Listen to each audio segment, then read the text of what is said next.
I got pregnant with the boss's kid and will soon become his wife. At that moment, something inside me snapped. Michelle, my husband's mistress, had been mocking me, showing off her youth and trying to prove she was better than me. She even took my job as the president's secretary, and now she wants my husband too. I decided I wouldn't hold back anymore. I was determined to make them both suffer. I signed the divorce papers that Scott gave me, but I got a lot of money in return. Scott and Michelle got married in France with a grand ceremony. A week later, I got a call from Michelle. "Hey, Scott hasn't come home. As his ex-wife, you must know where he is, right?" Michelle's voice was frantic. I laughed maliciously. Just as I had expected, I kept quiet, but I exposed Scott's terrible secrets. "My name is Kelly. I'm 61 years old and work as the president's secretary at my husband Scott's company. Every day, I wake up at 7 a.m., earlier than my husband, to prepare breakfast. Then I go to work alone, tidying up and cleaning the president's office to make sure Scott works comfortably. At 9 a.m., Scott arrives at the office. "Thank you, Kelly. You cleaned again today," he says. I approach him and retie his tie. "It's fine, dear. You want to work in a clean room, right?" I reply, "That's right," he answers. Scott and I were introduced by an acquaintance. We haven't had children, but we've lived together, supporting each other for 31 years. The company, taken over by Scott from his father-in-law, is stable, and I've had no complaints about our life. By the way, the new business you planned, Johnny is going to fund it. The transfer was confirmed earlier, Scott tells me. "That's great. John seems to like you." "Your negotiating helped a lot," I respond. The company is run by Scott as the president and his brother, Johnny, as the chairman. Scott calls him John. "Remember, Johnny funded another business you planned before. Aren't you proceeding with that?" I ask. I casually asked Scott, and he looked annoyed. "It's fine, I'll handle it." "Nothing special on today's schedule, right?" he said. "Yes, because you mentioned it before," I replied. Scott smiled contentedly. "Good, good. Then, Kelly, there's someone I want to introduce to you. I'll bring them here, so wait for me." "Understood," I said, feeling uneasy about his words. Soon, I heard laughter from the hallway, Scott's voice and another, younger woman's voice. As I wondered about their friendly demeanor, the office door opened. "Kept you waiting, huh, Kelly?" Scott said, looking pleased. But I was too focused on the woman sitting next to him to respond. She was very young, with long, neatly arranged hair. She wore a miniskirt that revealed her thighs and a camisole that exposed her chest. It was like she was dressed for a night out, but she wore it confidently. I was astounded by her youth. "This is Michelle. She'll be working here from today," Scott said. "Nice to meet you," Michelle added. I was dumbfounded. Was this a joke? My husband introducing a young woman to me was hard enough to handle. Moreover, we don't hire fresh graduates. "Excuse me, but how old is Michelle?" I asked. "She's 24. I met her at a bar with friends. We hit it off. She's young and fresh and gives me energy. Don't you think she'll boost the morale of our employees?" "Ah, yes," I managed to say, seeing my husband's radiant expression. "Then, Kelly, please teach Michelle the ropes." "Michelle is going to work as a general employee, right? Then wouldn't it be better if—" I started. "Oh, I forgot to mention, we're going to have 2 secretaries from now on. So please teach Michelle the secretary work." "2 secretaries? Is that necessary?" I asked, feeling a pang in my heart. "Well, you're getting on in years. It's okay to pass on work to the younger ones." Scott laughed lightly, and it hurt. "The way you say it," I thought to myself. "Then take care. I'm going out for a bit on a personal errand. I'm counting on you to show her the ropes." With that, Scott left Michelle and me alone in the office. I took a deep breath to calm myself. Once Scott decides on something, he tends to rush into it and often regrets it later. This has happened many times throughout our marriage. It's useless to argue at times like this. For now, I'll just do as he says. It's bound not to work out anyway. Hey, Kelly, Michelle tapped my shoulder. Yes, I replied. How old are you, Kelly? She asked. It felt wrong not to answer after asking her age. I told her the truth. I'll be 61 this year, but my sincere feelings didn't reach Michelle. What? You're as old as my grandmother. Poor thing, you could die any time and yet you still work. That's kind of sad, she said. I gave a wry smile. I like my job. It's not sad. Oh, I see. The sad one is the boss, right? Whether he's at home or at work, he's always with an old woman. Really poor thing. With each word, my face grew more strained. What exactly are you trying to say? You don't get it. I guess when you get older, your brain starts to slow down. Michelle let out a big sigh and said clearly, being young and beautiful, I have higher status than an old lady like you. You understand, right? Her smile was full of confidence, and I shivered. I couldn't stay silent any longer. You know, you should learn some common sense. Did I make you angry? Is it menopause? She asked. You get angry so quickly. It must be hard to keep working if you get upset over such things. Plus, with menopause, you sweat a lot and get short of breath, right? It's embarrassing to try so hard. Maybe it's time for you to retire. As I stood there, dumbfounded, Michelle laughed and whispered in my ear, Why don't you retire as president's wife too? I shuddered. This person intended to take Scott away from me. I couldn't help but raise my voice. Enough is enough. With that kind of intention, I can't teach you anything. Leave the company right now. I expected a quarrel, but Michelle looked at me with tears streaming down her face. I'm sorry. I just wanted to get along with you, Kelly, and made a joke, but it was too much. Too much. Michelle collapsed to the floor, sobbing like the heroine of a tragedy. I'll leave this company. Thank you for everything. Michelle ran out of the room. What is happening? Overwhelmed by the sudden turn of events, I stood there dumbfounded until Michelle returned with a red-faced Scott in tow. What are you doing? His sudden yell made me tremble. What's wrong, dear? I heard from Michelle you yelled at her. It's because she said something terrible. Don't lie. I've been listening to your conversation. Michelle had recorded our argument on her mobile phone. The recording started from the moment I scolded Michelle, giving the impression that I suddenly blamed her without reason and made her cry. That's why she apologized so sincerely, sobbing and all. I bit my lip in frustration. You don't believe me. Believe Michelle. She came to me crying about what you did. There's a recording. It's clear whose words have more credibility. A secretary who bullies employees is fired as of today. I couldn't believe it. I had always supported Scott both at home and at work. Now he was abandoning me for Michelle, who just joined the company. Wait, then who will do the secretary's job? I asked. It's decided. Michelle will do it, Scott said. That's impossible. And what about you? I swallowed the words that almost slipped out and tried again in a way only Scott and I would understand. You know about your hobby. I'll handle that myself. I prefer pure and cute Michelle over you, who lies to me. Besides, a young and beautiful girl like her suits me better than you do, don't you think? Scott narrowed his eyes happily and looked at Michelle beside him. She looked up at Scott with adoration and flashed a brilliant smile. Then she turned to me and stuck out her tongue just a little. I protested to Scott many times, but he wouldn't listen. The job of a secretary is not easy, despite my insistence that Michelle couldn't handle it. All I got back were his overly optimistic words, saying it was an exaggeration or you won't know until you try. He must have thought he was a knight protecting his princess. I was speechless at his foolishness, hardly what you'd expect from someone running a company.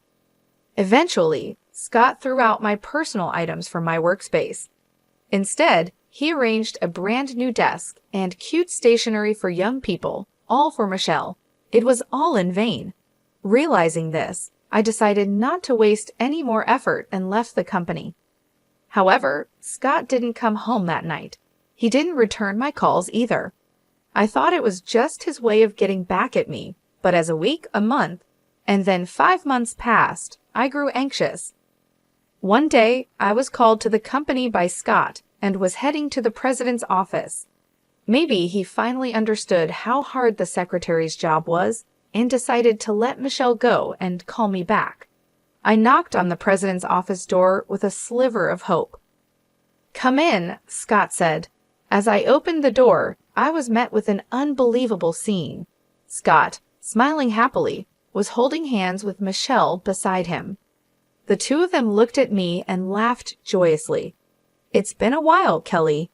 We have some big news today," Scott said. "What is it?" I asked.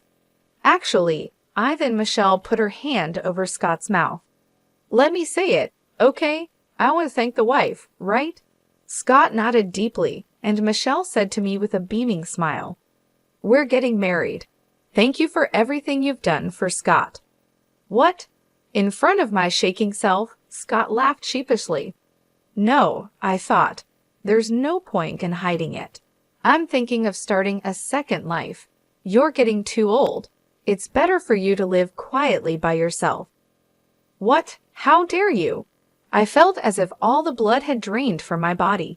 "Wait a minute, Kelly, the talk isn't over yet. Here, a present," Michelle said, handing me a few sheets of paper. They were printed with black and white photos. Seeing them made me feel sick. "This ultrasound. Don't tell me," I started. Michelle nodded slowly and gently stroked her belly as she came closer and whispered in my ear, "I got pregnant with Scott's child. I'll be taking over as the president's wife." She laughed. At that moment, something inside me snapped. She had mocked me, flaunted her youth, and tried to assert her superiority at every turn. She even took my job as the president's secretary, and now she's aiming for Scott. Well, I won't hold back anymore. I'll make sure they both suffer. I signed the divorce papers that Scott handed me. Of course, I received a hefty compensation. They had a grand wedding in France. Things changed a week later when I got a call from Michelle. "Hey, Scott hasn't come home. As his ex-wife, you must know where he is, right?" Michelle's voice was frantic. I laughed maliciously. Just as I had expected, I kept quiet for a moment, then said, "Scott is probably in San Jose right now." "San Jose? Ever heard of it? There's this big hotel in San Jose with a casino. Scott always rushes there whenever he has a chance," I explained. Michelle gasped. "Does that mean?" "Yes, Scott is probably indulging in gambling right now. I was the one who carefully scheduled his time to prevent him from getting too involved.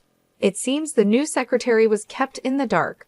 He didn't want to show his bad side, spending the money he earned on gambling." Michelle was silent, seemingly in shock. I let out a small laugh. "I'm actually thankful to you." "What?" Michelle asked. "Scott started getting into gambling these past few years. It seems someone from a new business partner invited him," I said. "And what about it?" she asked. "Before you came along, there was still a bit of affection left in Scott. I was worried about him falling deeper, but now I've completely cut him off. Taking such a low man off my hands, and even giving me a hefty compensation, there couldn't have been a better opportunity. Thanks to you, I can enjoy my second life." I laughed heartily. I could hear Michelle breathing heavily over the phone. "Don't you dare joke about this," she shouted. "Goodbye. You have a tough road ahead as the president's wife," I said. I said sarcastically and hung up on Michelle, ignoring her shouting from the other end. A few days later, as I was relaxing in my new condo, the doorbell rang. Could it be a delivery? I haven't ordered anything, I thought, feeling suspicious. I looked through the peephole and saw my ex-husband, Scott, his face red with anger. "You're there, aren't you, Kelly? How dare you tell Michelle about the gambling?" Understanding the situation, I decided to let Scott in. He must have hired a detective to find my address. Running away now would only lead to him chasing me again. I might as well settle things here. I had important information to share with him. I prepared a clear file of documents before opening the door. It's been a while, hasn't it? I greeted him with a graceful smile. What do you mean, it's been a while? After you ruined my family, how can you still smile? Scott was furious, shouting and trying to intimidate me, but such tactics didn't work on a wife of many years. Why are you so red-faced? What happened? It's none of your business, he snapped. I chuckled. He came here just to vent his anger, but I could see through what had happened between them. You must have had a fight with your wife. Shut up. Michelle must be unhappy with most of your income going to gambling. She told you she would manage the finances, and you're on an allowance now, right? Scott froze in shock. How? How do you know that? Did you plant a bug or something? He asked seriously, and I burst into laughter. You did the same thing with me when your gambling came to light. You said, "What's wrong with spending the money I earned on my hobby?" You must have repeated the same with Michelle, leading to a fight, and now you're taking it out on me. Scott clenched his fists and fell silent. Don't underestimate a wife of 31 years, I thought to myself, seeing his frustrated face. You should be thankful I managed your schedule as your secretary. I minimized your gambling time to save you from ruin. Can a naive 25-year-old do that? Well, he started. You have no choice but to let her try. You're having a child after all. At that word, Scott's face lit up. Yes, Michelle and I are having a child. Unlike you, who's infertile, she can give me an heir. You lost as a woman. Scott looked down on me triumphantly. That's great for you. We're happy, I said. Don't try to ruin my family again. I came here to warn you today. Scott pointed at me, saying so. I tilted my head, puzzled. Me ruin it? I have no such intention. In fact, I'm thinking of helping you. Help me? Scott looked confused. Did you go with Michelle to the gynecologist? Huh? That place is for women. Michelle said she wanted to go alone, so I didn't go with her. You saw the ultrasound photo, right? The glossy, thick photo paper. No, the one I saw was just thin, regular paper. I thought so, I said, presenting Scott with several photos from a clear file. They were grainy black and white ultrasound images. Scott's eyes widened. What? You're pregnant? Of course not. This was a gift from Michelle. She's quite prepared, isn't she? Printing these out from the internet for me. Internet? Scott looked puzzled. I handed him a piece of paper. It was a printout of a blog post from 3 years ago, a pregnancy announcement with ultrasound photos. Compare this with the photo Michelle showed you. Notice anything? Scott looked back and forth between the photo and the article. His face turned pale. You don't mean... That's right. The copied photo from the article matches Michelle's ultrasound photo. Holding them up to the light, the baby silhouette matches perfectly. Do you know about image search? It's a feature that searches the internet for images similar to the one you have. I found this blog using it. She must have copied the article directly, cutting out the photo neatly. So the child, Scott went pale, looking like he might collapse. I decided it was time to deliver the final blow. It's a lie. There's no baby. Scott collapsed to his knees. No, that can't be. She wouldn't lie about something like that. Impossible. After everything I bought for her designer clothes, bags, even an expensive engagement ring. Scott vented his confused emotions by repeatedly hitting the floor with his fist. His actions were so ridiculous, I couldn't help but smile.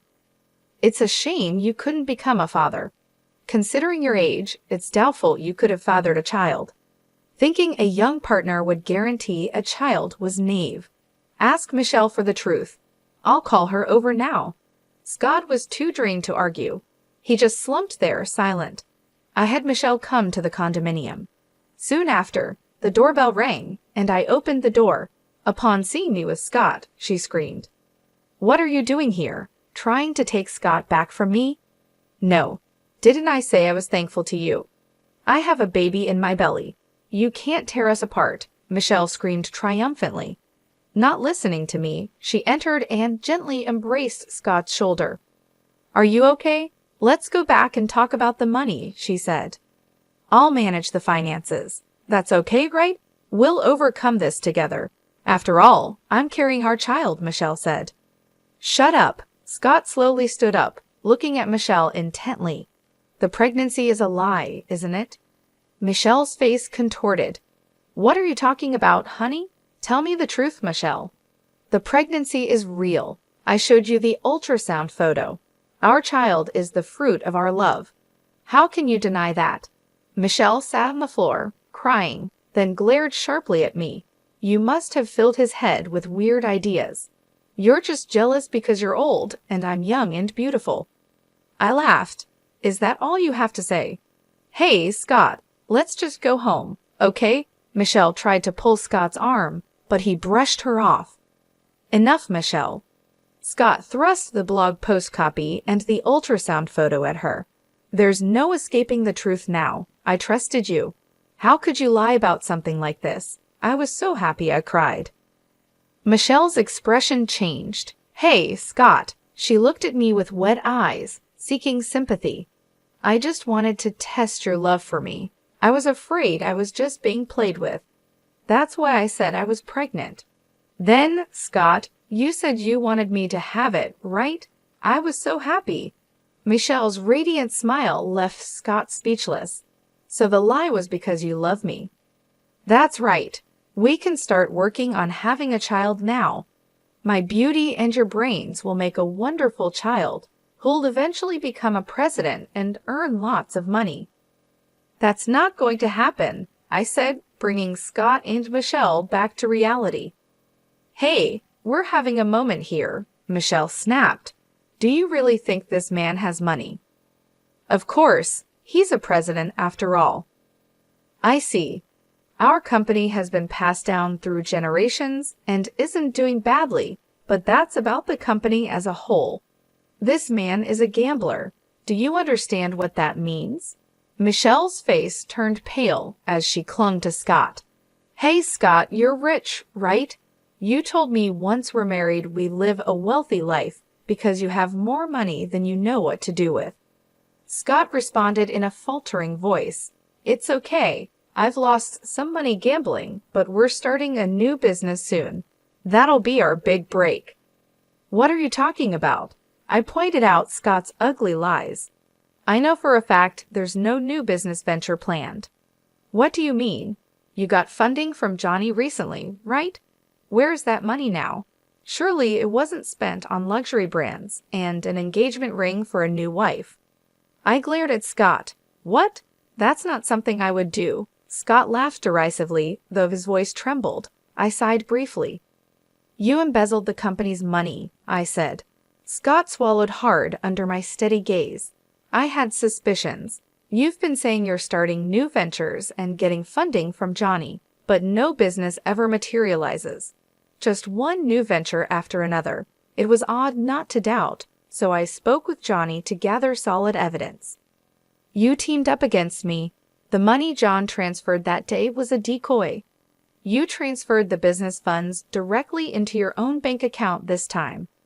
Usually you're more careful, using various accounts to avoid detection. Were you that desperate for money, trying to prove to Michelle you're wealthy? Scott fumbled for words, confirming my suspicions. I said the last word, you're done. Get arrested and live as a criminal for the rest of your life. Shut up. It's a family matter. It'll probably just end with probation. Besides, John will bail me out. Even if I'm charged, I'll be out in no time, Scott reassured himself. How do you know all this? You were supposed to be fired. You have nothing to do with this. Johnny told me. John did?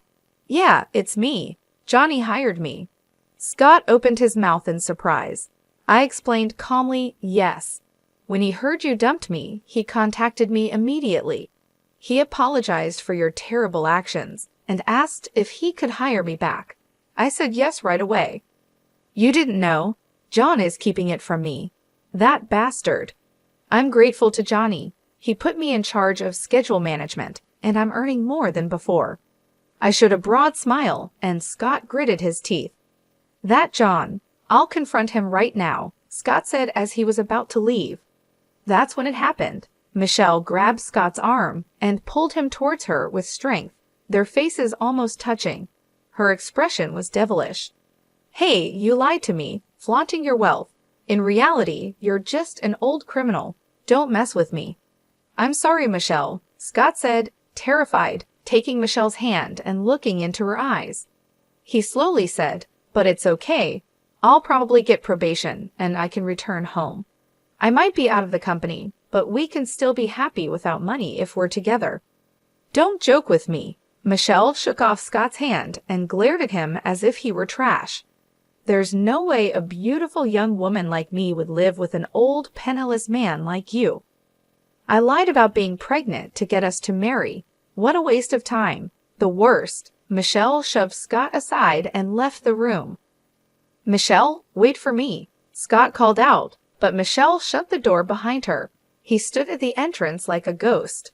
I spoke to Scott. "Please leave. This is my house." "Kelly, can't we start over? Me as the president and you as the secretary like before?" Scott tried to charm me with a smile, but I flatly rejected him. "It's impossible. I hate you. I never want to see your face again."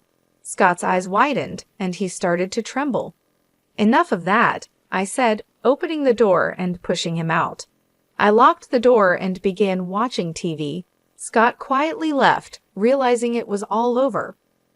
Later, Scott was arrested. He thought Johnny would bail him out, but that was wrong. He was taken to a cold jail cell alone. Scott was arrested for embezzling funds entrusted to him by Johnny. Besides, he had told suppliers and related companies he was starting new ventures, asking for loans, and then diverting those funds to his personal account for private use. Scott received a sentence without probation and won't be out for several years. As for Michelle, she was suspected of conspiring with Scott and was investigated. Though no evidence of conspiracy was found, the police discovered she had been skimming money from various businessmen, approaching wealthy-looking men in bars, becoming their girlfriend, and then claiming she needed money for a pregnancy or a parent's surgery. Essentially, Scott was also a victim of Michelle's scams. Michelle was arrested for fraud. Both of them ended up in the care of the police. Half a year has passed since Scott's arrest. I am still working with Johnny, trying to recover the company's image. It's not easy, and Johnny is always worried. I want to support him, feeling grateful to him. One evening, I returned to the company with Johnny. He sank deeply into his chair and exhaled. "It's been a tiring day. We had a series of business dinners." Johnny looked into my eyes and smiled. "Ah, but thanks to you, Kelly, for picking a good restaurant. We had an enjoyable meal." Many of the clients are around my age, so they appreciated the healthy yet luxurious dining experience. Plus, none of them knew about today's place. It was like a surprise. Thanks to that, the conversation flowed well. "Thank you." Johnny wore a gentle smile. Unlike Scott, Johnny is always calm and composed. When he speaks with someone, he always uses polite language, and his sincere character is evident. I find Johnny's personal charm appealing. "It's too kind of you to say," I replied. I thanked him. Johnny sighed contentedly. "To think someone as capable as you was Scott's spouse is truly surprising." I chuckled lightly. "Former spouse. I have no relation with him anymore." "Right," he said. "By the way, Kelly, how long do you plan to work? Don't you think about retiring and living quietly at home?" I answered with a smile. "I love my work. As long as I'm physically able, I want to keep working." Johnny nodded happily. "I want you to help me rebuild this company. It's going to be a long partnership, but I'm counting on you from now on." I nodded firmly. "Yes, Johnny." Johnny laughed, amused. Seeing his laughter made me feel warm inside. My second life is surely going to be enjoyable. Looking at Johnny's smile, I thought just that.